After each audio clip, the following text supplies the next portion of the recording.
Good afternoon and good evening to those of you joining us virtually from afar. My name is Louise Huang, and I have the privilege of directing the Center for Research in Science and serving as the interim dean of the College of Liberal Arts and Sciences here at Azusa Pacific University. Our center hosts regular science and faith events on contemporary, complex topics. This time, we attempt to address a cultural divide, a schism in Western society. 20th century British physicist and novelist C.P. Snow described this division between science and arts in his famous Two Cultures essay and lamented such a phenomenon. It is because of this very notion I had the privilege of meeting our plenary speaker, Dr. Mitch Stokes, in a 2-year endeavor called Bridging the Two Cultures of Science and the Humanities, organized by the Scholarship and Christianity in Oxford, SCIO. And now it is my distinct pleasure to introduce our plenary speaker today. Dr. Mitch Stokes is a senior fellow of philosophy at New St. Andrews College in Moscow, Idaho. Make no mistake, Dr. Stokes is not merely a philosopher. He was trained in mechanical engineering and graduated from the University of Florida with his bachelor's degree summa cum laude. He went on to earn his master's in mechanical engineering, studying gas turbine emissions using low NOx, or nitrogen oxides, combustor. At this point, seemingly Florida nor engineering could no longer hold him. He then migrated to New England to earn his master's in religion at Yale University with the renowned scholar Nicholas Wolterstorff.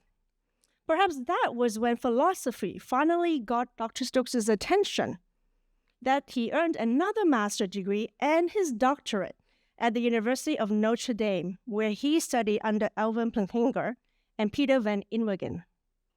So 5 degrees and many assignments later, Dr. Stokes specializes in history and philosophy of science, epistemology, liberal arts, STEM pedagogy, and more. He is an author to numerous articles and books, including Calculus for Everyone, Understanding the Mathematics of Change, and How to Be an Atheist, Why Many Skeptics Aren't Skeptical Enough. Dr. Stokes has received many honors and awards. To name a few, his book, A Shot to Faith, was named Resource of the Year by Outreach magazine in 2013. In 2018, he was invited to deliver the prestigious Albert A. Holtman Jr. Memorial Lecture in Science, Engineering, and Mathematics at Grove City College. Most recently, Dr. Stokes received a Templeton Religion Trust grant as a principal investigator for the project Beauty, Physics, and Human Evolution, with collaborators Art Lewis, Mark Harris, J.P. Moreland, and William Lane Craig. So you see, I can go on and on about Dr. Stokes' accomplishments, but I'd rather give him the time to help us learn to think more deeply, to hold things in tension, and to use our God-given intellect to point to God's infinite wisdom, truth, goodness, and beauty. Would you help me give a warm APU welcome for the very first time to Dr. Mitch Stokes?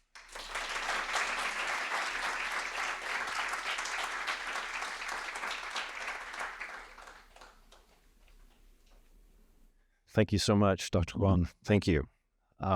It's great to be here. Good afternoon. You probably gleaned that I'm going to be talking about bridging the two cultures, the science and humanities. Sometimes I'll refer to it as STEM and humanities. But before we get into just the more the abstract ideas, I wanted to start with a concrete example of what it might look like, or what it does look like, if you don't bridge these two cultures and you keep them segregated. This is just one of many kinds of problems that can occur, but I wanted to start with something concrete before we went into things that were more abstract. So I'm going to call this Exhibit A. I only have an A. I don't have a B. But so about 10 years ago, maybe more actually, Stephen Hawking, the great physicist, wrote a book, The Grand Design. and with Leonard Mlodinow. And the point of the book was to answer the ultimate question of life, the universe, and everything, which is a lofty goal. This is an important goal. It's something that I think we all need to work on. We're probably working on for the rest of our lives. But I find this book and I think, great, lots of philosophy. This is going to be fun. I enjoy that kind of thing. But it turns out, unfortunately, he says this, traditionally, these are questions for philosophy, but philosophy is dead. Like, I had just gotten a PhD in philosophy, and so I just read, and this was disheartening. Philosophy has not kept up with modern developments in science, particularly physics. Scientists have become the bearers of the torch of discovery in our quest for knowledge. Okay, so I mean, great. I'm all for the science part, but I was a little disappointed to hear about the philosophy is dead. Now, here's the interesting thing. Hawking and Mlodinow go on to do a lot of philosophy. All right. In fact, I think it's safe to say that they actually start the whole project with philosophy. Reminds me of this tweet from a while back. This was from Existential Comics, if you know it. So why does philosophy matter? I don't know. Why does science matter? Well, because science, and you're doing philosophy. So just to say, hey, philosophy's dead, okay, well why think that? You've got to come up with some reasons for thinking that, and those are typically philosophical reasons, all right? So here's this, one of the great minds of our time, answering these and dealing with these really, really important questions, and yet not realizing that he's doing the very thing that he just declared died. And what he ends up doing, he also goes on to tell us that physics, particularly M theory, which is a type of conglomeration of string theories, we'll talk more about string theory in just a bit, not a lot, that M theory tells us that there's no God. We don't need a creator, that we can just get the universe from quantum fluctuations and what. Anyways, you just have to take my word for it. It's not great philosophy. It's not so much that he says, all right, we don't need a creator, that's bad enough, but it's the fact that he gets there in a way that's not a good way of getting there. So that's really the big problem here.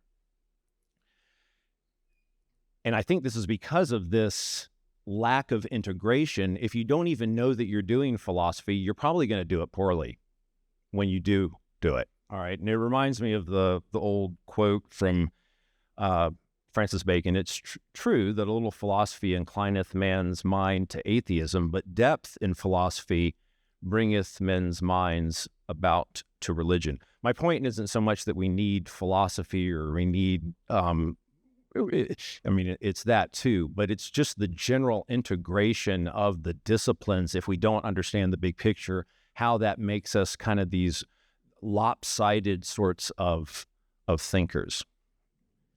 Now, it could be, though, that maybe it's just a matter of not knowing what philosophy is. I mean, that's kind of a difficult question. If someone says, well, hey, what's philosophy? It's kind of, well, here's my wife says this after my talk sometimes, like, maybe you ought to say what philosophy is, because you keep using that word and people might not think it means what you think it means. And I, wait, what? Why? Of course, some people don't like it. What? That's crazy. But so here's a definition of philosophy. A route of many roads leading from nowhere to nothing. So that's Ambrose Bierce, 1862.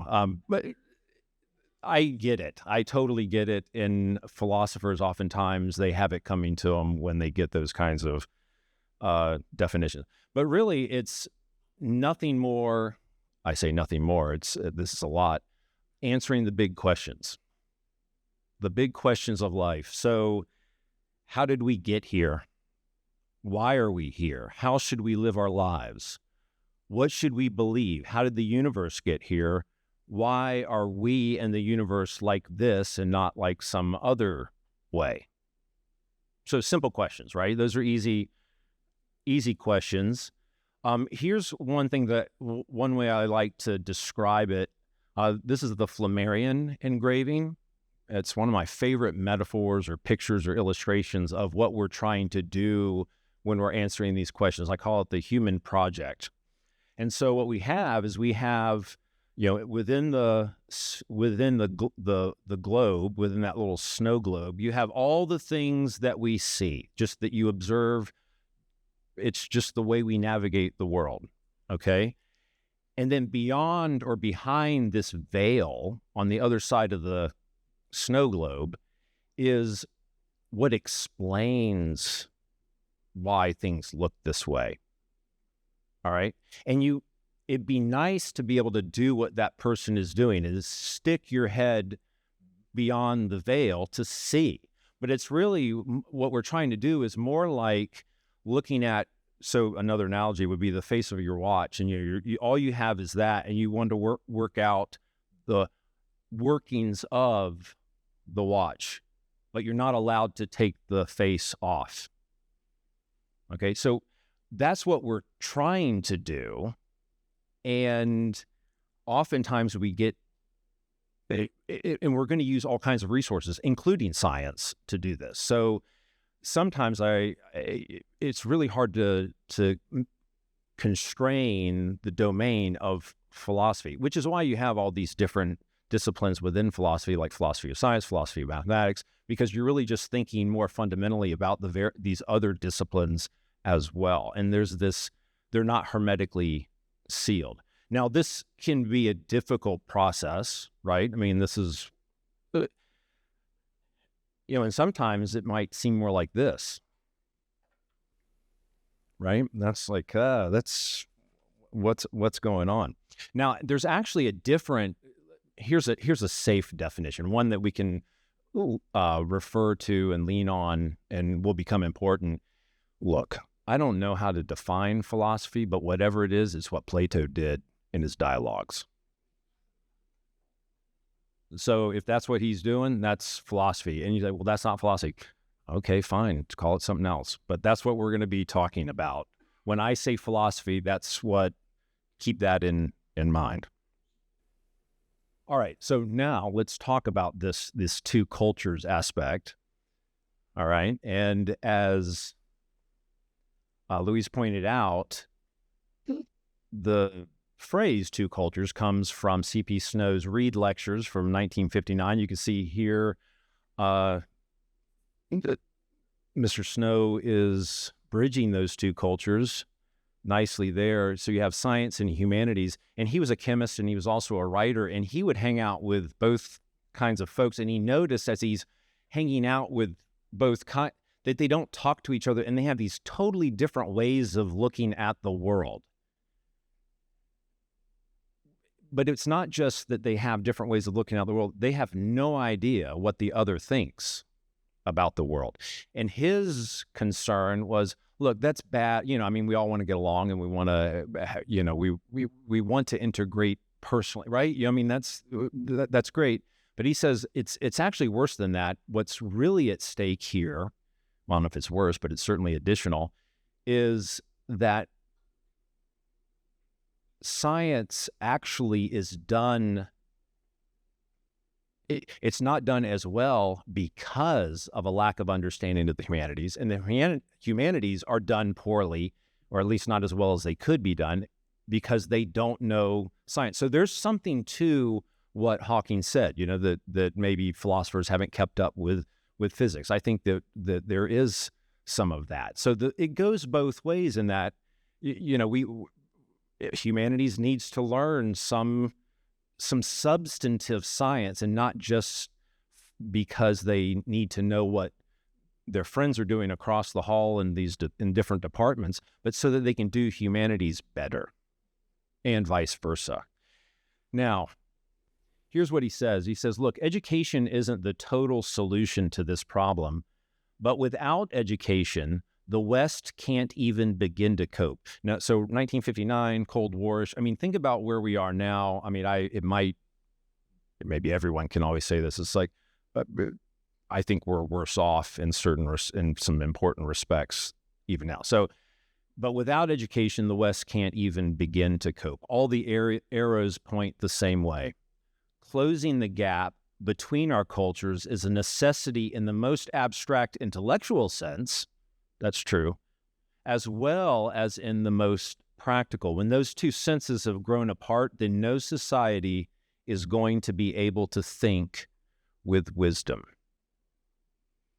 This wisdom, it's not just knowledge, it's that too, but it's also, how do you apply knowledge? How does this affect your life? And how do you understand the big picture? And often, and you know this, we call this siloing. So you have silos and you have these disciplines, and you see this, and this is really strange to see it in the university, right? I mean, so you have diversity, unity and diversity, and you want to have this, the universities are trying to put everything together and unify all of these things. But we've come to have this kind of siloing. And of course, we know that we have to categorize, we have to separate things. We can't just go, all right, well, it's one big mush. There's no such thing as a discipline anymore. And, you're not allowed to name your classes. You're not allowed, you just have to call them liberal arts 1, liberal arts 2, or humanities 1, whatever it is. We can't do that. So you have to have categories, but it's when you think that they don't affect your category. So here's the solution: integrate. So you start integrating the categories, the disciplines. All right, that's really not saying anything other than stop siloing, right? I mean, we talk about integration and we think that's important, and we know that that's important. We know there's something to it, but it's like, well, okay, I know that I'm to integrate. I have that inkling. How do I do that? That's the thing. It's kind of like when you have a baseball player and you're coaching, he's not hitting the ball, and you go, come on, hit the ball. Look, I know that. I don't know how to do it. Teach me how. So here's one of the things I want to at least just give you. So in good writing and good storytelling, they show, don't tell. So let me try to do that. I'll try to show you a couple of things in terms of how to integrate, or my idea of how we integrate. There's going to be multiple ways. There's going to be lots of, I'm just going to take one example, but it's going to be a pretty substantive example and a far-reaching. All right, so the first one is I want to give you, the first thing I'm going to do is give you a concrete example of integration from contemporary physics. And it's actually a problem. It's showing you that integration is necessary, and it's right at the front lines of physics. It's this notion of using beauty to determine truth in physics. All right, and we'll talk about that. The second thing is I want to argue and show you, hopefully, that this topic of beauty in physics, that's right there at the front lines of physics, is central to the entire liberal arts tradition and is actually baked into the liberal arts. All right? So in other words, I can rephrase them. So beauty in physics now, and then beauty in physics then, a history. I want to give you a history of that, right? So the beauty and physics now. I always have to say that. But general relativity, so we have these two pillars of physics. You can say, all right, here's all of physics. You have general relativity. Einstein comes up with that at the beginning of the 1900s, and that describes things that go very, very fast, close to the speed of light. And it's our theory of gravity. So replace Newton's theory of gravity, and it's an odd, wonderful, beautiful theory, and we won't talk too much about it, but that's just one pillar, okay? The other is quantum mechanics, which describes the very, very small. And it, too, is very weird, very bizarre. Both of these have kind of changed our understanding of what the world is like and given us and had very important implications for philosophers who have paid attention, okay? So here's the problem, though. When quantum mechanics and general relativity come together and talk about the same things, normally they're talking about different things, and they're remarkably accurate. I mean, when physicists talk about it, it's kind of hyperbolic. You're like, that's kind of overdoing it. But it really is. They're very, very, very accurate. But when relativity and quantum mechanics talk about the same topic, they can disagree. They say different things and contradict one another in these important ways. They don't work together. So there's a sense in which at least one of them is false. Okay, so that's a problem, and that physicists have known about this for years, decades. What we need is we'd like to take our theory of gravity, general relativity, and turn it into a quantum theory because we think everything is quantum. But they don't go together. So the problem here is that we don't have a quantum theory of gravity. We don't have a unified theory of everything. Now, the leading candidate for this, you've probably heard of string theory. I mean, other than when I mentioned it before, but in general, you've heard of it. It's where, things, just the time, I mean, everything's unimaginably small in quantum theory, but even smaller than that, things are made out of, the subatomic particles are made out of vibrating strings. Keep in mind, just stick a pin in it, vibrating strings. One of the problems here is that there's not empirical data that can tell us whether or not string theory is the right theory. So not experimental data. The theoretical physicists go and they do a bunch of math. And you want that mathematics to be confirmed with experiment, right? That's just how science works. Now, the thing here is that, well, why work on string theory if you can't test it? And it's been worked on for decades. What justifies all of this work?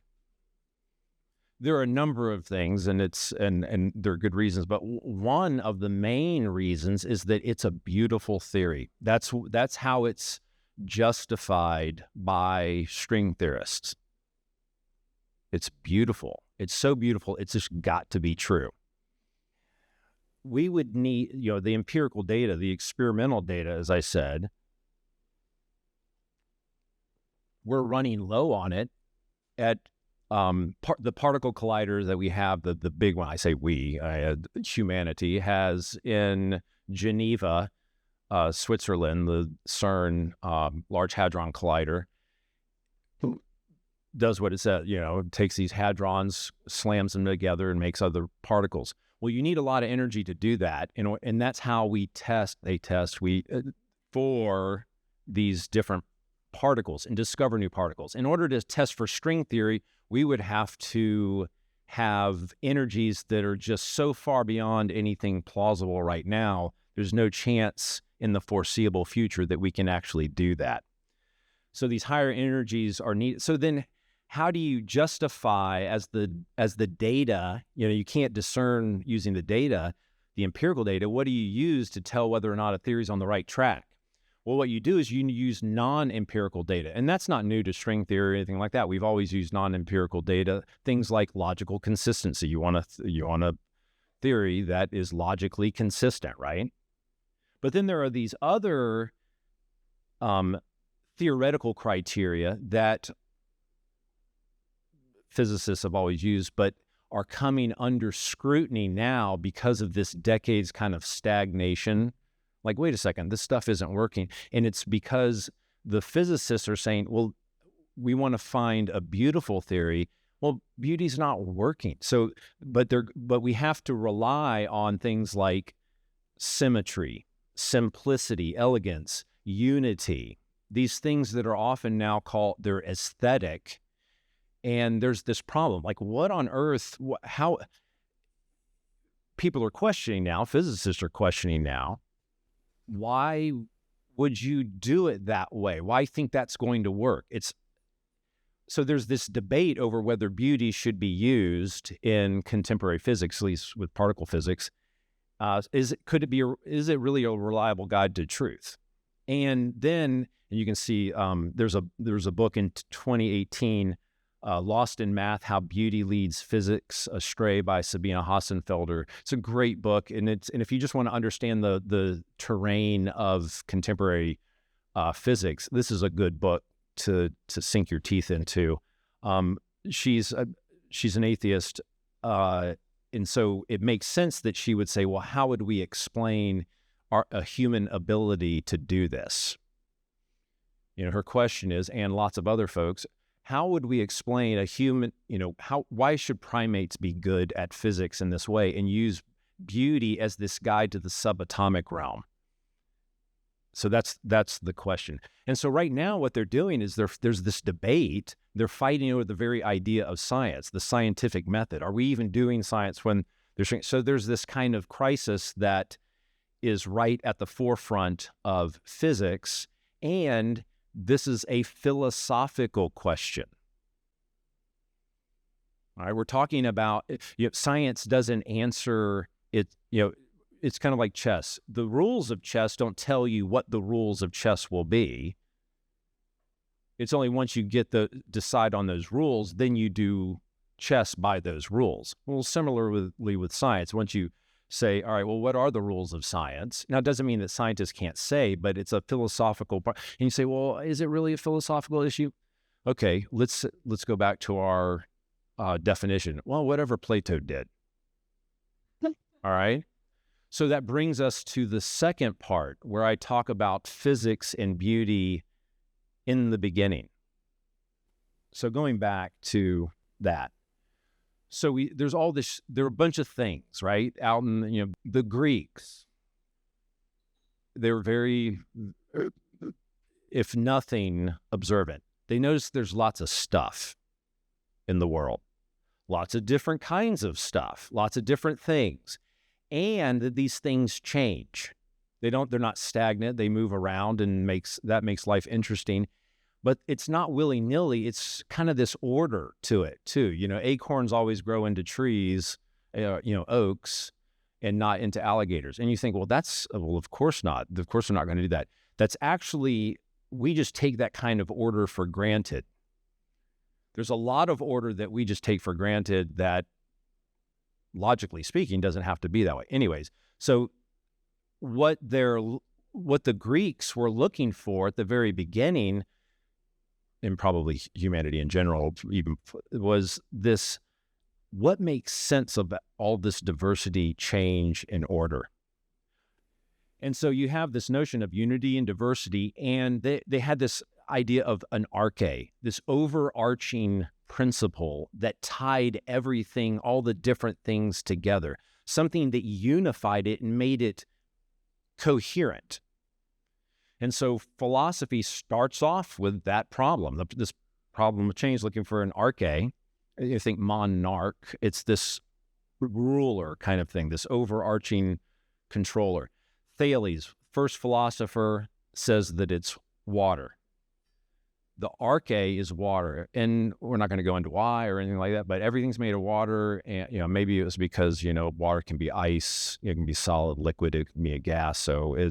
But it unified everything. And then his pupil comes along, or someone else said, no, it's not water, it's air. And then another philosopher comes along and says, you know what, it's not air, it's the apeiron, the unbounded. So they had legalized pot in Greece at that point. So you can see this kind of takes an odd turn. And this kind of keeps going on until you get to the Pythagoreans. And the Pythagoreans say, no, the arche is numbers. Okay. I mean, you think, well, that's, why what reason would you have for thinking that? Well, let's talk about it.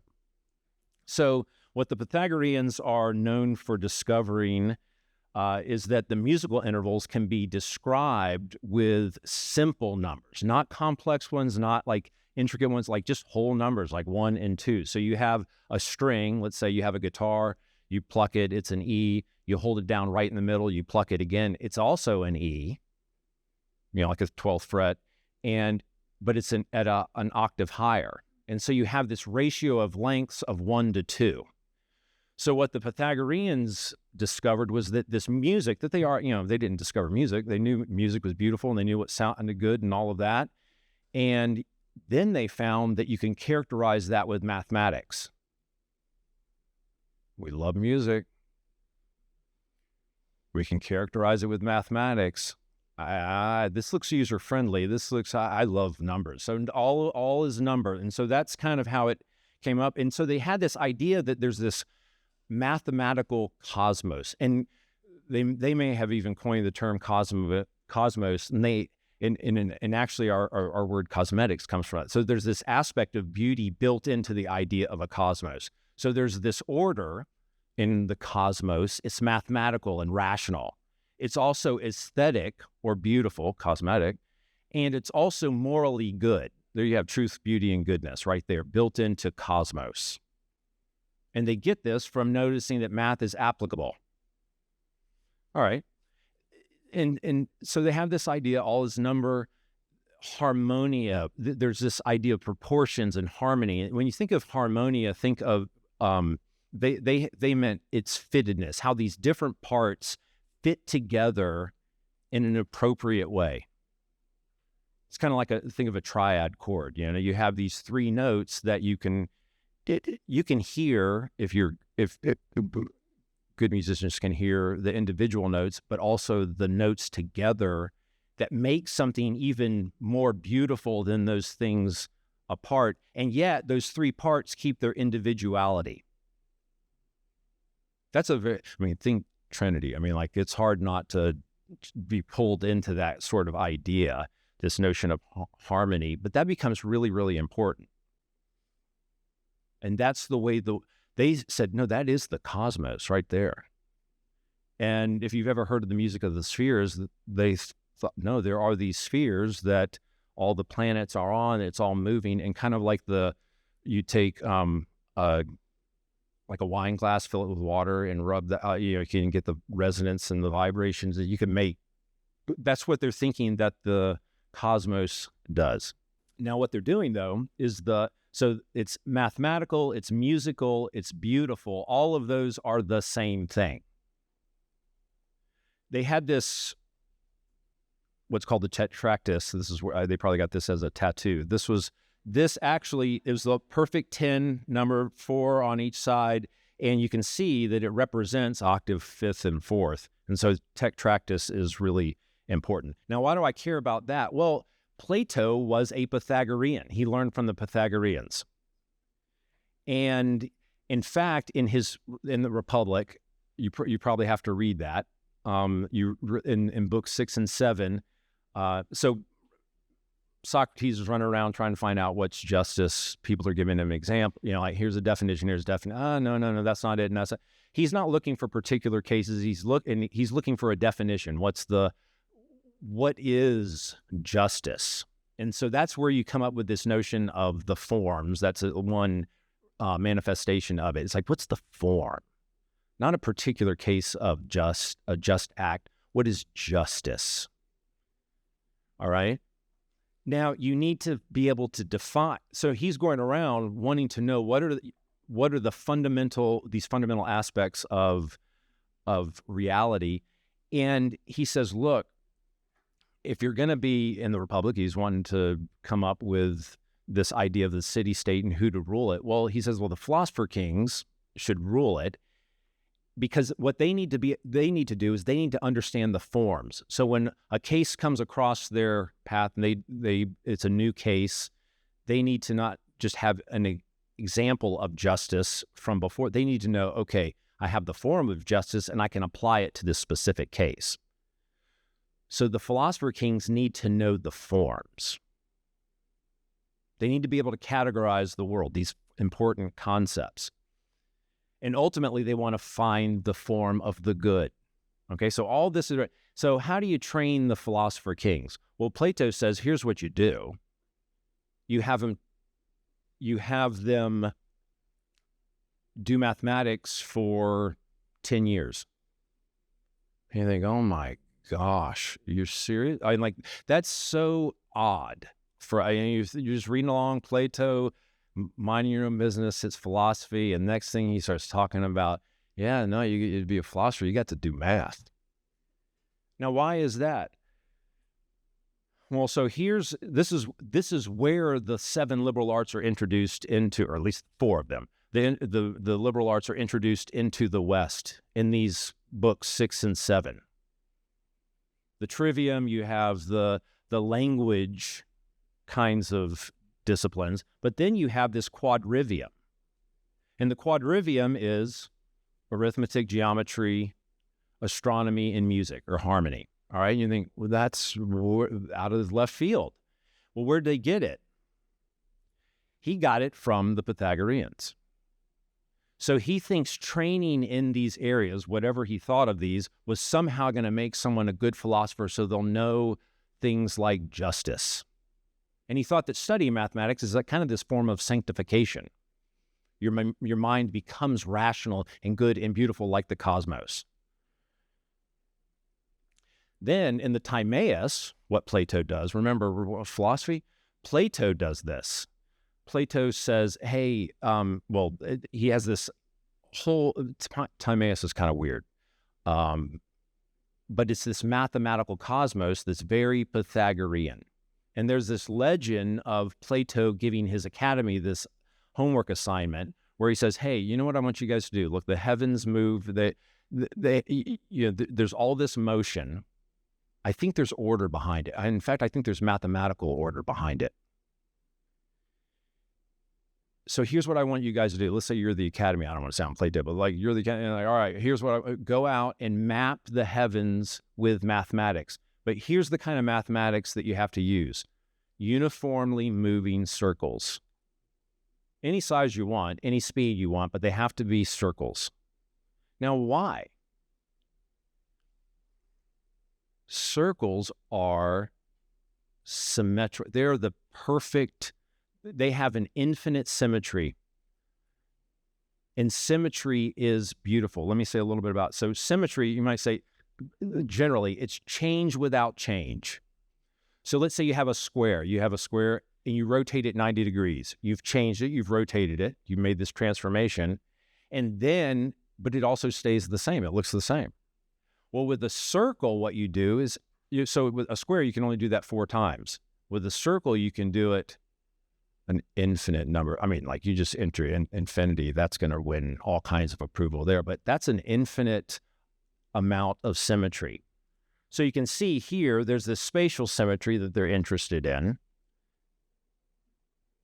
And that's why they're choosing these spheres. You can also have, look at this, there's a mathematical symmetry. We look at the formula is distance, just let's say this, d equals 16t squared. Okay, fine. But if you plot it, you see that there's a symmetry behind this abstract mathematical view. Symmetry becomes so important. In fact, physics is going to be built on symmetry. But notice, before I go on, notice how the liberal arts got introduced. We just slipped that in there as we were talking about beauty in physics and the applicability of mathematics. All right. I'll skip some of this. Some of these things I was putting in here because I'm just so excited about. Like I want to share it. I want to go, hey guys, check this out. This is really cool. But some of it I'll hold back. Finite element. I'll hold off. All right. So would Plato silo? I mean, it doesn't seem like he would. This is where the liberal arts came from, is this applicability and beautiful math going together as you're applying it to the physical world. the scientific revolution, actually, I'll skip through some of these.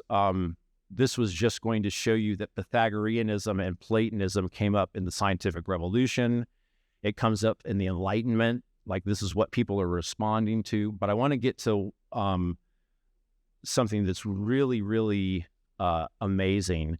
You have the new physics of the 20th century. Einstein and others say, look, I couldn't have done all of this general relativity, quantum mechanics, and whatnot without relying on beauty, following beauty to discover these truths. In fact, you could say, well, maybe physics could be kind of like physics is beauty.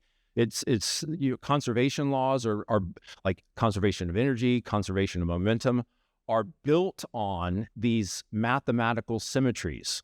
Those are fundamental principles. And you have, even string theory is supersymmetric string theory. And like, it's not just symmetric, it's what? Supersymmetric. So symmetry is really important. Okay. I'll end with this. I wanted to just show you the discovery of the omega minus particle.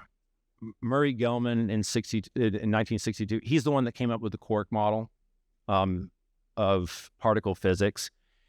He plots these different particles like delta minus. These all stand for these particles that are made up of quarks. I didn't know it at the time. He plots them in this odd way, this triangular way, plots charge and a property called strangeness.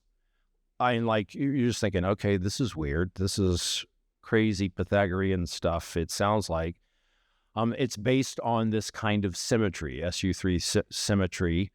And what he says is, look, I can plot all of these, but there's an empty spot down at the bottom. I think there's a particle there. Go spend your money, experimentalists, on finding that. And he somehow convinced them. And sure enough, there's an omega minus particle at that. Now, none of this is physical. This is all abstract mathematics, doing stuff on paper in your mind. It's not, things don't look triangular in the world. He goes on to win a Nobel Prize. Remember that? I'll make a little eat. Again, 10. The same, and I have no idea if I've never read anywhere where Gell-Mann looked at that. But the Pythagoreans would have really, really loved it. All right? So I'm just going to keep this up because I want to, that to me is just amazing. So I've given you two examples. I've shown you philosophical issues are so important to physics, and I think vice versa. And it didn't just happen recently. This goes all the way back to the very founding of this kind of liberal arts tradition in the West. So as we're trying to think about, okay, how do we stop siloing and bridge the two cultures, that's not easy. I mean, there's a lot to, it was hard. It was difficult in Plato's time. It's way harder now. But we see that there's something there that's not a hokey ad hoc way where you're just trying to I'm just going to try to figure out how all this stuff is related. I happen to like humanities. I happen to like science. How can I put them together? It's like peanut butter and chocolate. I'm going to just force them together. But you don't have to do that. It's actually built into the very humanities liberal arts tradition. Now, what it's going to take, though, is us figuring out how to flesh that out in all these different ways.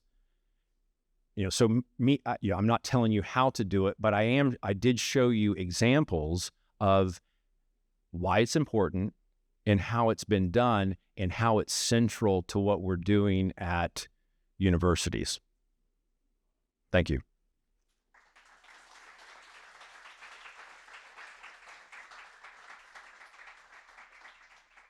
And it's my pleasure to introduce the panel to you. We have a moderator who is Dr. Bradley Peanut McCoy, whom we refer to as Peanut on this campus.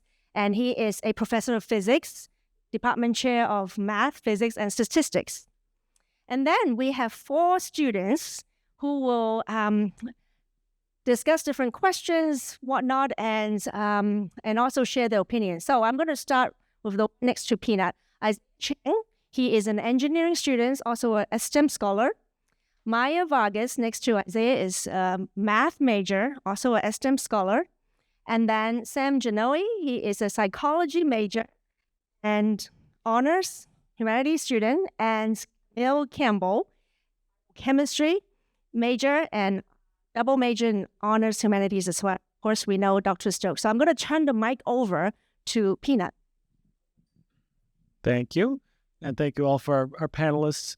Just to set a little bit of expectations here, in our honors college at APU, we highly value what we call colloquies, in which we read books and then we come together as a class and just have discussions about the books and all of the tangents that sometimes brings. So we are essentially going to be doing a colloquy here related to Mitch's book, as well as some of the ideas that came up in the plenary.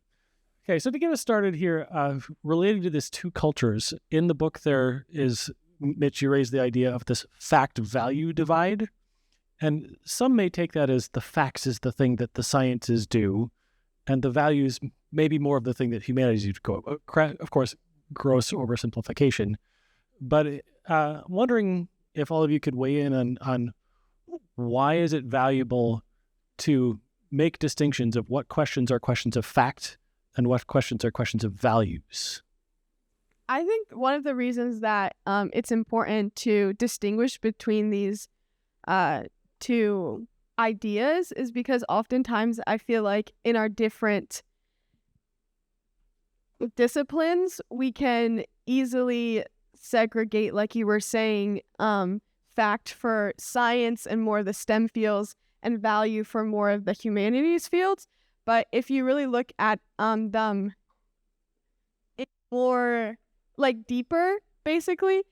You see a lot that fact and value are so intertwined that you can't separate them, whether you're in one discipline or the other, because they basically inform the other. So if the facts are giving you what's kind of happening and what you're seeing, but then the value is like, what are you going to do with now those facts? And scientists need to know what to do with the facts that they're discovering, and humanities need to know the facts so that they can better inform their values to kind of go with it.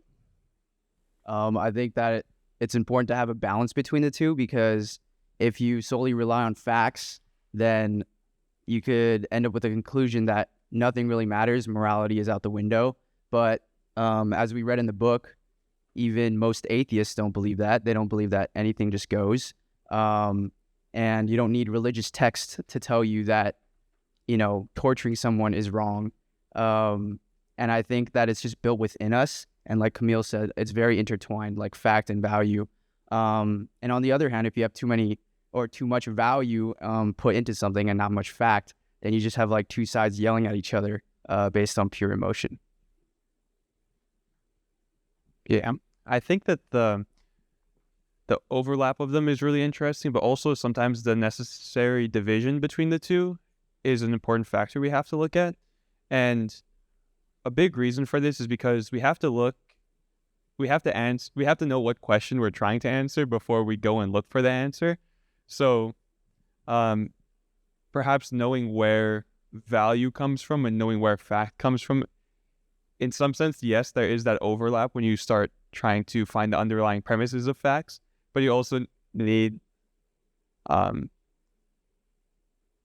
would I say it? You need a distinction to kind of know where to look and try to know what question you're trying to answer in some ways. Yeah, are you thinking along the lines of there are a very large number of questions that we could possibly study and there's not enough time?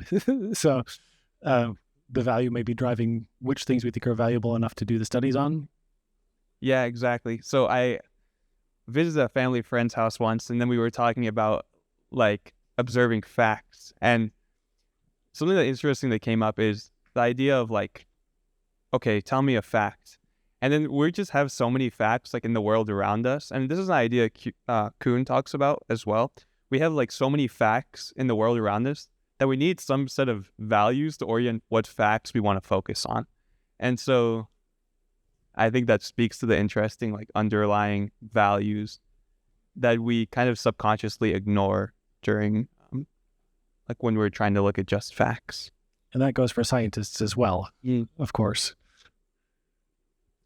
Yeah, I think that just like everybody else said, there is a lot of fact and value being intertwined, especially like I can see it as a mathematician, and I'm sure everybody else can see it in their STEM fields. But also in certain forms of communication, it's good to distinct between what you're approaching, fact or value. So I want to pick up on Kuhn. Sam, you mentioned it. He also came up in the book. One of the chapters was a brief summary of Kuhn, I think is a fair assessment. Thomas Kuhn, for those of you who aren't familiar, made a critique of science, perhaps, that, and one of his points was science is not as objective as we seem to make it out to be. Scientists have values that they begin with, partly to determine which questions they're going to study, partly to determine things like what counts as evidence and how are we going to debate about those evidences. So that comes to the notion of beauty from the talk, I think. One of the ways that physicists do decide which theories that they want to pursue is beauty. I will acknowledge that as a physicist. I love that physics is beautiful. And I have built into my training some experience of when I'm trying to solve a problem and it starts to simplify and it starts to become symmetric, perhaps, then I get excited. I think I'm onto something and it's probably going to be right. So I guess my pushback on that is, why is that a bad thing if we're not as objective as we say we are? I think this was brought up in the book as well, but like when we ask someone, like maybe a kid, what 2 + 2 is, like he's not going to sit there and list all the possible answers, right? He's just going to say 4. He has to go to sleep, get to school the next day. But the point is that like we need simplicity to move on, to progress, right? So if we're stuck on all the minute little details, like I know in physics or engineering classes, you have, what's the answer to this question given? There's always like a given that this is the ideal situation, or that the constant of gravity is 9.8 meters per second squared, right? So, and that isn't like consistent throughout, but we just accept those things so that we can move on to the more important things. I think at some point we have to accept certain things because as the book talks about skepticism, if we're skeptic about everything, we will eventually get no answers. And so at some point, of course, like we can continue to look for facts, but there's some things that we just take as they are. For example, like the faith in mathematics, like there are certain axioms that we believe are true, even though we can't prove that they are true or false. But in order, just like Isaiah was saying, instead of focusing so much on those things, we accept things are true in order to get to the greater things in math. I think a potential problem that could arise, say, from science using aesthetic as a way to guide their discoveries, if we think skeptically, I guess is what you would say, is that there's this underlying, again, there's just this underlying belief almost, or this trust that the world will make sense and will be beautiful and will be symmetrical. And then that starts to lead into, wait, why do we believe, like, kind of like the question, why do we believe that it's going to be beautiful and why do we believe that it's going to be symmetrical? And so that then turns into philosophy, and you begin to really start having these big questions of, well, is there some God, some designer, or is it just all somehow minutely and very intricately happened to align this way? And so I think the danger could be just the assumption without realizing what that assumption really means for what you're thinking in the rest of your life. Because if you're assuming science is symmetrical and beautiful, but then you go around and say that everything's subjective, or like truth's more subjective and science is objective, then there starts to be a dissonance there when you look into them deeper. Yeah, I want to add to that too. I think the direction of the relationship is important, and in some ways it's like all truth should be beautiful, but maybe not all beauty is truth. And so we've been reading recently Galileo, and combating the idea that the solar system revolves around the Earth. Personally, I would think it's beautiful to think that other planets revolve around the Earth, but there's also beauty in the truth that they don't. And like a pure appeal to beauty in that respect could cause us to miss some of the potentially even larger beauty that we could discover if we were like open to the more scientific study. We have a follow-up from the audience for Camille's question, or your comment. So yes, we are sometimes making assumptions that we think that the nature is going to be beautiful, perhaps because of a belief in God. But it is an assumption, I'll grant that. So the question we have from the audience is, for the students, what are some of the philosophical assumptions of your majors that you are aware of and that should be addressed more by your field? Good question, whoever submitted that one. I can jump in on that. So I'm a psychology major and a bio minor. So in the psychology field, there are many different schools of thought in psychology, and each thought comes with its own set of presumptions. So a really clear example is behavioralism. Like, people's behavior is determined by the things outside of them. So that in psychology, there kind of is a lot of subscriptions to underlying assumptions, and then trying to create like behavioral interventions based off of that. So the behavioral approach would be, if we can, if you're going to adjust people's behavior, then they'll have like better psychological outcomes. Or then there's also like the physiological approach, which claims that like people can be physiologically treated for psychological diseases. The cognitive behavioral approach, if we fix people's thinking, we can better their psychology. So each one of these schools of thought subscribes to their own presumptions, which I find kind of beautiful because it kind of creates a unifying field in psychology where you have different people all studying their different, like all assuming certain things and then creating assumptions based off of that. To what extent are those assumptions discussed in your courses when you're learning about these different theories and approaches? I would say psychology does a good job at them because we study them piece by piece. I think they can get easily convoluted, like if you're learning about all these different types of therapies. But because normally we study like each specific part individually, I think they do well to communicate. Like, this is predicated on the assumption that we have things in our unconscious that we need to get out of our unconscious, for example, and so on.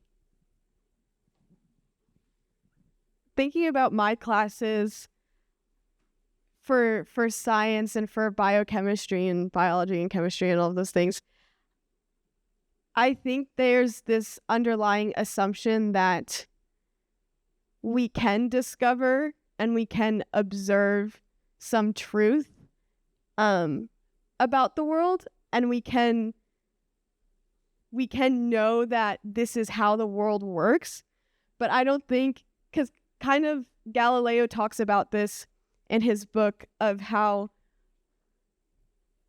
we can, well, he takes it from a Christian perspective in that because God created this world and God created our minds, we can he created our minds to be able to inquire and be curious and discover about his world.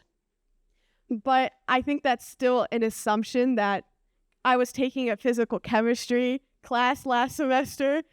Shout out to Dr. Roth.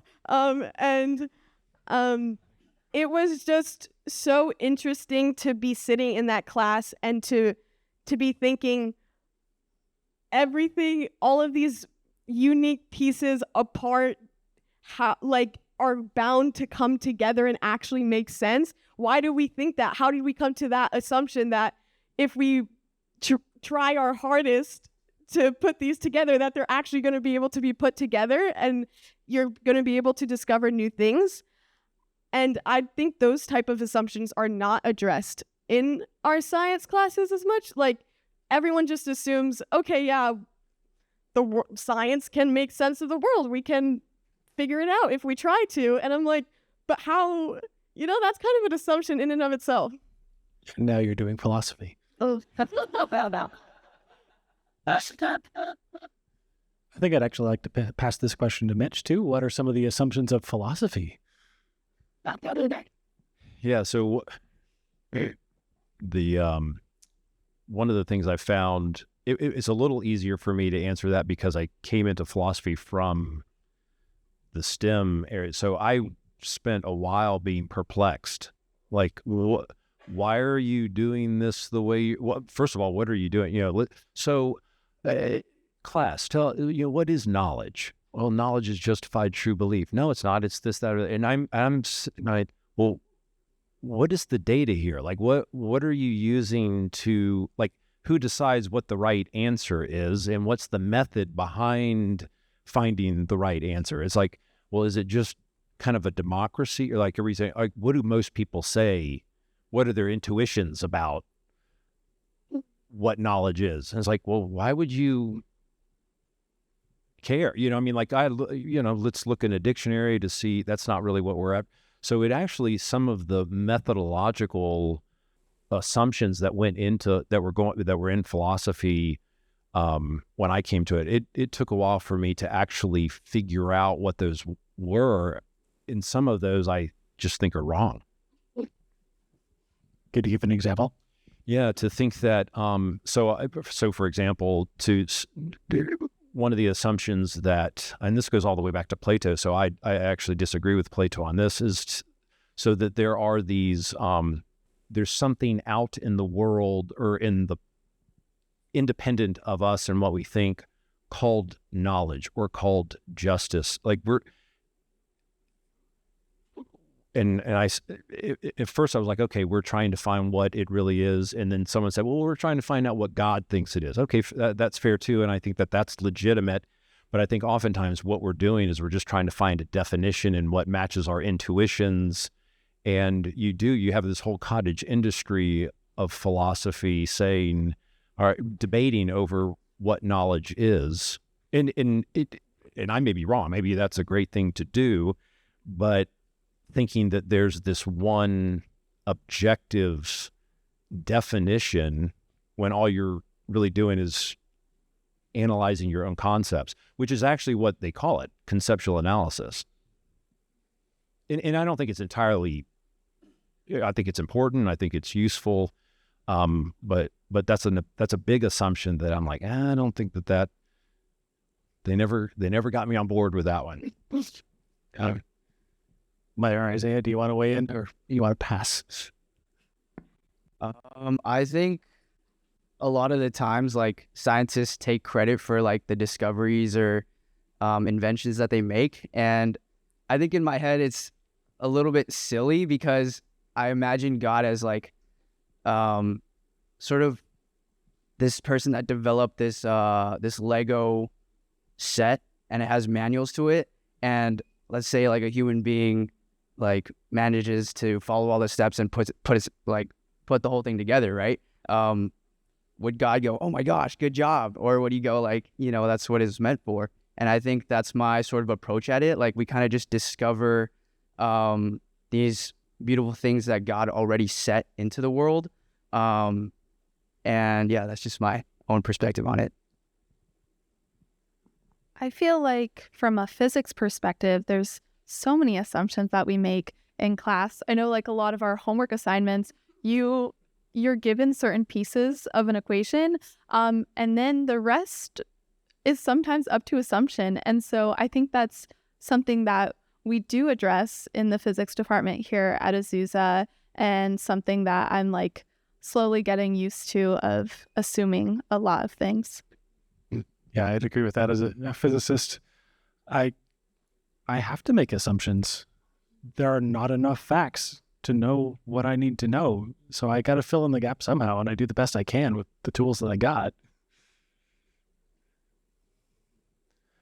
Okay, so I want to bring it back to the book a little bit. And for the sake of our audience who haven't necessarily had a chance to read the book, the very brief summary is a large extent a critique of some of the new atheists who are following what may be called scientism, making this claim, the Hawking claim that you referred to in the talk, that science has made it unnecessary that there is God. So kind of the first portion of the book, you're focusing on science making bigger claims than it actually has warrant for. Things like the string theory. You have people claiming it's true, and it is the way that the universe came to be, but yet we have no actual evidence for it other than this sense that it's beautiful. So they're overextending their claims, and you have many other examples. And then the second portion of the book is a critique along the lines of, if there is no God, then what's the basis for morality? And that may be really dangerous. So on the first part of that question, the skepticism, how skeptical should we be of the science? I think it was you, Camille, mentioned a bit ago that at some point when we're being skeptical, we still have to act. So where do we draw the line between questioning what we know and just acting on what we know as the best evidence that we currently have? I think there's a lot of merit to, in some ways, having faith in things. I really appreciate the description of faith as betting on something in a way. I'm going to live my life as if this is true. And a lot of times what happens with that is that the evidence comes after the acceptance of it. And it doesn't work the opposite way. So in other words, like you can't obtain a list of facts and then come to a conclusion, but in some ways you have to adopt a premise and bet on it. And as you live it out, the facts kind of can come to support it or come to deny it. And I think that's something really beautiful to consider when we're looking at like theories or models that explain things, is sometimes we just have to propose a model and subscribe to it and live it out. And through the living of it, you either come to continue to support it, or it just gets replaced later on by something more accurate and closer to the truth. I really liked what Sam said, especially like relating it to math, and something that we use is like proof by contradiction. Sometimes you do have to assume something and then go throughout your proof and then find out that it's wrong, and then you've proved something else. Or you can have something and believe it to be true and then go on trying to improve it and come to a conclusion. I think Descartes had a really interesting take on this. He, in his search for true, distinct, and clear knowledge, he had to basically rid himself of all assumptions and everything he believed before so he could start from the ground up. But in order to still live in this world, even though he's taking this journey, he said, I'm still going to live, even though I'm going through this process, I'm still going to live based on how my culture and the men of sense around me live. Because if I just don't believe, or like, I can't live in a world if I am skeptical about every single thing, it's just not practical. So even though he was going from the ground up and trying to rid himself of all assumptions and conclusions or possible errors in thinking, he was doing that in his mind, but I think on a daily basis, he still made it clear that, no, I'm going to still live, though, as if, or according to where I'm at, in the culture I'm at, with the people, with what the people who dictate and have common sense say, so that I can move forward. So I think it's an interesting balance. And at least Descartes knew that he was making assumptions and acting to the best of his ability. So, Mitch, I'm curious, have you had any pushback from atheists who may have responded to your book and your critique that they are not being skeptical enough? I no, but partly, like, other than my mom, you guys are the only ones that have read it. So, and she's not like this. I haven't. I mean, I haven't had anyone interact with me. I mean, like Amazon reviews, but that might be a bot. Yeah. Well, it was like someone said, I thought this was going to tell me how to be an atheist. It's like, well, there are subtitles you could read. But I think the question that you asked is like, I mean, that's one of the hardest questions to answer, and really kind of at the centrality of what it's a lifelong quest to figure out, all right, you have to assume some things, you have to believe things, I believe in order that I understand, I mean, that's something that you have to do, and everyone has to do that, even to do that. And then, so you have to believe something, but you can't be too skeptical. So at the very least, you want to stay on the road. You can't go into one of the ditches. Now the question is, okay, now I know the project. The project is staying on the road. Where on the road? Like, where's the road? Where, when am I getting into the ditches, and where do I need to stay? And that is something that and you'll never, so you have to figure it out. Okay, who am I going to trust? Like, there's so many things, most of the things we don't know, the whole COVID thing, like what data am I going to trust? Who am I going, what news source, and it really becomes this, it is a serious issue, and a lot of what you're doing and what you got as what you're learning and what you're teaching is how to navigate and stay on the road and have the confidence that, oh yeah, no, I can know stuff even with some uncertainty.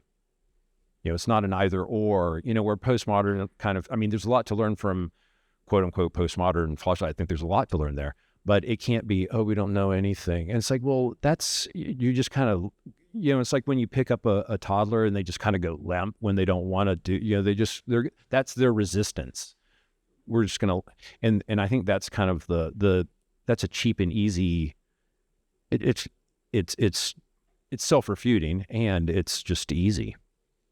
The hard part is staying on the road and doing it in a way where you have to know that there's a tension, and you have to act, you have to believe, it's a lifelong goal. Yeah, I could make a case that it's more intellectually honest to say that, yes, I believe some things in science, but I also have assumptions about who I think God is, than it is to say, no, I just don't believe any of that. I'm claiming to be skeptical when I'm actually not being skeptical of my own beliefs. Okay? I'm reading another question from the audience now. The question is, you mentioned the idea in the talk of the Pythagoreans and how mathematical equations could reveal the beauty of things. What are your thoughts on the golden ratio, which is a ratio that some purport achieves a certain aesthetic, whether it be in nature or in man-made things as well? So I think that's for you, Mitch. I think it's beautiful. Yeah, no, and that is one of the examples that has been used throughout history as, like, look, nature. You see that golden ratio manifested in nature quite a bit, and it's also beautiful, this notion of proportions and going back to it. So it's Yeah, it's one of the many examples, but yeah, it's like it's certainly one of the most famous. Can we share what the golden ratio is? For the audience members who may not. Asking for a friend. Let's see if I might even get this right. I'm going to phone a friend in the audience. Thanks for putting me on the spot. 1 plus square root of 5/2, right? Oh, that's not what you meant. What's the golden ratio? If you draw a big rectangle with a smaller one inside, then you want them to be similar to each other, so that if you rotate one, blow it up, it'll be like the big one. That's a terrible explanation, but it shows up in the ratios that you can measure in the growth of a lot of things in nature and in different artworks and sculpture and architecture. And if you know the Fibonacci numbers, 1, 1, 2, 3, 5, 8, 13, if you take the ratio between two consecutive ones, as you get higher and higher, it approaches the golden ratio. Picture is better than 1,000 of my words, I know. Thank you, Bryant. That's Dr. Bryant Matthews, everybody. Okay, so I'm going to bring you back in a little bit. Thank you. Try to land it a little bit. So with the theme of bridging two cultures, I want to really get to the meat of this to the extent that we can in the next 5-ish minutes. We had this claim from C.P. Snow that the sciences could be done better if they understood the humanities better, and vice versa. How does that work? How would knowing humanities make the sciences better? How would knowing sciences make the humanities better? One thing that comes to mind is it goes back to the very long time ago. Know thyself. And if you know what you're studying and you know what assumptions you're making, and especially, I feel like I see this more on the science side of like being aware of what assumptions you're making and where you're approaching a problem from will just make you a better scientist, and it will make you more like well-rounded and more like a well-rounded person. A really quick point is like when Nietzsche announced famously, he pretty much said God is dead and we have killed him. And one thing he followed that with is pretty much saying like we've lost all direction in all other areas. He starts saying like, where are we moving now? Where are we going? And so it's quite a beautiful description in my opinion, because I think what he did is he connected the importance of God in all other areas in science. And if we try to deny one, it's kind of like cutting a branch off of the vine. It's not going to live for long. So yeah, I think gaining understanding of both is super important. I think as a science and humanities major, it just makes me appreciate more of the other, and it also gives my brain a break when it's tired of the other one. But I think I don't think I could like science as much as I do if I didn't have this type of humanities education alongside of it. And I don't think I would have appreciated humanities at all if I hadn't paired it with this science education as well. And I think even reading also in physical chemistry last semester, a book about entropy, and he would go into, he didn't go very much in depth into entropy, but one of the things he was saying about statistical something, statistical mathematics, and that describe basically where entropy and his equation came from. It's through these concepts of chemistry that we get to. Now this is more religion, I guess, but religion is kind of tied into humanities. You would get these glimpses of God and of, oh wait, this aligns so perfectly with who the character that I know God to be. and just this idea of miracles, and how everything, entropy is basically a bunch of statistics, and so it's just so there's such a high probability that all of the air molecules are not on like one side of the room, but are diffused. But technically, since it's just a probability, there's that one chance that they could be all on one side of the room, and so the other side of the room would suffocate. But that doesn't happen because of the probability of things. And so that just kind of, for me, it just made me think about how, okay, even in the design of science and the world itself, there's still room for God to move, and which is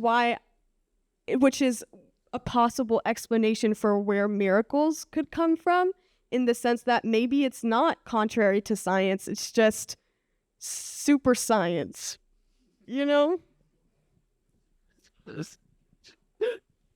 Build on top of that. I think going back to sort of like God gifting us all this wisdom and knowledge about how our world works. For instance, if medicine wasn't invented back then, they probably would have thought that, God miraculously healed this person. And that may have been the case. But the whole thing about that first part, how there's no longer a need for God because science has the answers to more and more things. I think that it's really important that the interplay between fact and value come in, because although we can find answers to all these different phenomena in our world, it doesn't mean that God isn't behind all of it. So I think that it's really cool that we're now like bridging this gap and seeing that there are truths to both sides, and taking the time to really understand both sides will help us to develop a better understanding of our world and possibly how God works within it. So just a couple of examples of how knowing philosophy can influence physics in a big way. I mean, first of all, going back to the quantum mechanics and, Bohr and Einstein debating, about the nature of science, and God doesn't play dice. That's the famous quote from Einstein. So Einstein's thinking about the world. He has these assumptions about the world and the way it should be. They're philosophical assumptions, and he's bringing them to bear on his choice of what path to take for this in this revolution. And Bohr's like, no, we need to do that. And Einstein was actually against, to some degree, a certain interpretation of quantum mechanics. And then there's also now the contemporary, we just talked about this when we were talking about the Large Hadron Collider. Should we spend $20 billion on a new collider? Depends. Is symmetry, should we follow symmetry? We're not seeing super partners now at the Large Hadron Collider. Is that because it's a dead end? Well, and so you have to figure out, so all of those are, whenever we're talking about, all right, well, how do, we're at the fork in the road, oftentimes you can't you don't have more data by which to make that decision. And there you go, you're coming back to the philosophical question. So knowing that you're doing that, even if you make the wrong choice, you're going to be more likely to make the right choice if you know that you're doing that. I'm going to go a little bit different direction on why it's useful for STEM people to know some humanities. Scientists and engineers are people. and so understanding humans more allows us to understand ourselves better, allows us to know which questions we're going to value more, which questions we're going to study. On an engineering aspect, it may allow us to do a better job of considering the needs of the people that we're trying to serve with whatever we're inventing. And then I'm even going to push further than that. That as Christians who are also STEM people, the humanities are utterly critical for us, because I don't really know how to do Christian discipleship without lots of the skills that the humanities develops. Things like being able to read a text and interpret it with a community, just utterly critical for life. which is really what we're trying to do with the sciences, to enrich life. We wanted to briefly acknowledge the sponsors for this event, the supporting structures. I'm going to get this wrong if I don't read my list. The Scholarship in Christianity in Oxford Supporting Structures Grant. This has also been supported by the Center for Research in Science, the American Scientific Affiliation, APU's Office of the Provost, and the College of Liberal Arts and Sciences. Thank you to all of those sponsors for this event. I also wanted to give a brief plug for coming up soon, January 27th, the American Scientific Affiliation's Winter Symposium. This is an online event. I encourage you to sign up for this. Dr. Elaine Howard Eklund is going to be presenting that. She's a sociologist who has lots of expertise in the relationship between science and religion. So if you enjoyed this event, you probably would that one as well. To close, thank you again, all our speakers, and thank you all of our guests, and Mitch especially.